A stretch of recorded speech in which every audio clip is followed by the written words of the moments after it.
Tua bang. Oke lah, pemirsa, bertemu lagi dengan kami di Suami Takut Istri.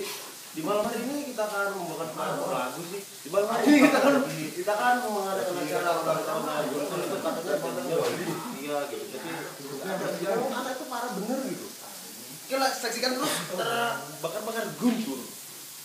Terbakar-bakar. Terbakar apa tuh? Ada yang cerita.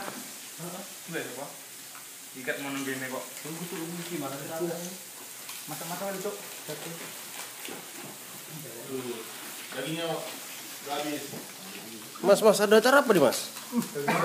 Itu adalah sindiran secara kasar, Bang. Gubraan, Mas. Gubraan. Ada yang jaga sama kita, Bang. Ada apa acara nih, Mas? Ini acara pemerkosaan daging, Bang. Oh gitu. Sering-sering ya tuh. Tahun ulang tahun ya. Nanti tanggal 27 Guntur ulang tahun lagi, Bang.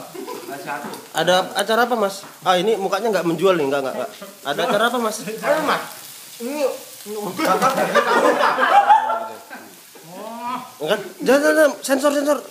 Enggak menjual mukamu.